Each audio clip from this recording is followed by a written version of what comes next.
ಇಳಕಲ್ನಲ್ಲಿ ಕರವೇ ಸಂಘಟನೆ ಬಲವರ್ಧನೆ 10ಕ್ಕೂ ಹೆಚ್ಚು ಸದಸ್ಯರ ಸೇರ್ಪಡೆ. ಇಳಕಲ್ ನಗರದಲ್ಲಿ ಕರ್ನಾಟಕ ರಕ್ಷಣಾ ವೇದಿಕೆ ಕರವೇ ಸಂಘಟನೆಗೆ ಹೊಸ ಚೈತನ್ಯ ದೊರೆತಿದ್ದು, ತಾಲೂಕು ಅಧ್ಯಕ್ಷ ಅಶೋಕ ಪೂಜಾರಿ ಅವರ ನೇತೃತ್ವದಲ್ಲಿ 10ಕ್ಕೂ ಹೆಚ್ಚು ಜನರನ್ನು ಕರವೇ ಕುಟುಂಬಕ್ಕೆ ಸೇರ್ಪಡೆ ಮಾಡಿಕೊಳ್ಳಲಾಯಿತು. ಈ ಸಂದರ್ಭದಲ್ಲಿ ಟಿಎ ನಾರಾಯಣಗೌಡರ ಕರ್ನಾಟಕ ರಕ್ಷಣಾ ವೇದಿಕೆ ಇಳಕಲ್ ತಾಲೂಕು ಘಟಕದ ಗೌರವ ಅಧ್ಯಕ್ಷರಾಗಿ ನ್ಯಾಯವಾದಿ ಬಸವರಾಜ ನಾಲವಾಡಗ ಅವರನ್ನು ಹಾಗೂ ಪ್ರಧಾನ ಕಾರ್ಯದರ್ಶಿಯಾಗಿ ಮುತ್ರುಜಾ ಬದಾಮಿ ಅವರನ್ನು ಆಯ್ಕೆ ಮಾಡಲಾಯಿತು. ಅದೇ ವೇಳೆ ವಿಠಲ್ ಜಾಧವ್, ಗೀತಾ ಬಿಜ್ಜಲ್, ವಿಜಯಲಕ್ಷ್ಮಿ ನಂದಾಪುರಮಠ, ರೂಪಾ ಮಾಸನ ಹಾಗೂ ಮಲ್ಲಿಕಾರ್ಜುನ ಮೇಟಿಯವರನ್ನು ನೂತನ ಸದಸ್ಯರಾಗಿ ಸೇರ್ಪಡೆಗೊಳಿಸಲಾಯಿತು. ಕಾರ್ಯಕ್ರಮದಲ್ಲಿ ತಾಲೂಕು ಅಧ್ಯಕ್ಷ ಅಶೋಕ ಪೂಜಾರಿ, ಮಹಿಳಾ ಜಿಲ್ಲಾ ಘಟಕದ ಪ್ರಧಾನ ಕಾರ್ಯದರ್ಶಿ ಸವಿತಾ ಹಿರೇಮಠ್, ಇಳಕಲ್ ತಾಲೂಕು ಮಹಿಳಾ ಘಟಕದ ಅಧ್ಯಕ್ಷೆ ಶೋಭಾ ಆರೇರ, ನಗರ ಉಪಾಧ್ಯಕ್ಷ ಅಸನ್ ಕಲಕಬಂಡಿ ಸೇರಿದಂತೆ ಹಲವು ಪದಾಧಿಕಾರಿಗಳು ಉಪಸ್ಥಿತರಿದ್ದರು. ಕರವೇ ಸಂಘಟನೆಗೆ ಹೊಸ ಸದಸ್ಯರ ಸೇರ್ಪಡೆ ಮೂಲಕ ಸಂಘಟನೆ ಇನ್ನಷ್ಟು ಬಲವಾಗಲಿದೆ ಎಂದು ಮುಖಂಡರು ವಿಶ್ವಾಸ ವ್ಯಕ್ತಪಡಿಸಿದರು. ತಾಲೂಕು ಅಧ್ಯಕ್ಷರಾದ ಅಶೋಕ್ ಪೂಜಾರಿ ಅವರಿಗೆ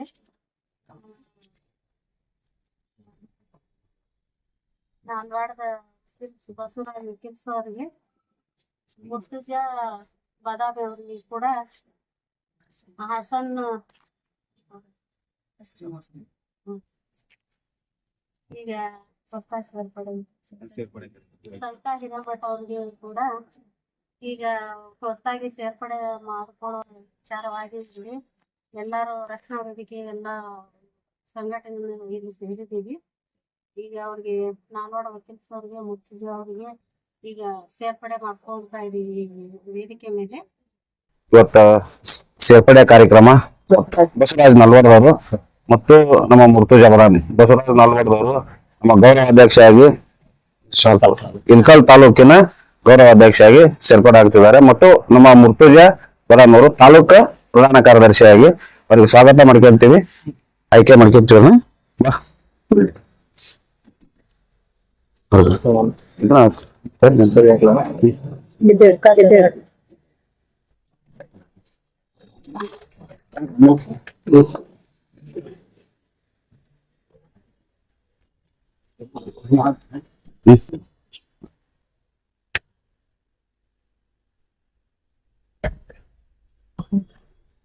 ಇವತ್ತು ನಮ್ಮ ನಾರಾಯಣಗೌಡ ಬಣದ ನಮ್ಮ ತಾಲೂಕು ಅಧ್ಯಕ್ಷರಾಗಿರ್ತಕ್ಕಂಥ ಅಶೋಕ್ ಪೂಜಾರಿ ಅವರೇ, ನಂತರ ನಮ್ಮ ಜಿಲ್ಲಾ ರಕ್ಷಣಾ ವೇದಿಕೆಯ ಪ್ರಧಾನ ಕಾರ್ಯದರ್ಶಿ ಸವಿತಾ ಹಿರೇಮಠ ಅವರೇ ಹಾಗೂ ಶೋಭಾ ಆರ್ಯರ್ ಅವರೇ ಹಾಗೂ ಪೂಜಾರಿ ಅವರೇ ಹಾಗೂ ಇನ್ನೊಬ್ಬ ನಮ್ಮ ಸ್ನೇಹಿತರು ಆದಂತ ಎಲ್ಲರನ್ನು ಅಲ್ತಾಪ್ ಅವರೇ, ಇವತ್ತು ನನ್ನನ್ನ ಈ ಒಂದು ಸಂಘಟನೆಯೊಳಗ ಸ್ವಾಗತಿಸಿ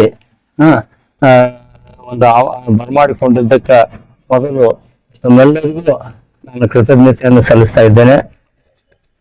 ಈ ಒಂದು ಒಳ್ಳೆಯ ಸಂಘಟನೆ ನಾನು ಕಳೆದ 15 ವರ್ಷದಿಂದ ನಾನು ನೋಡ್ತಾ ಇದ್ದೇನೆ.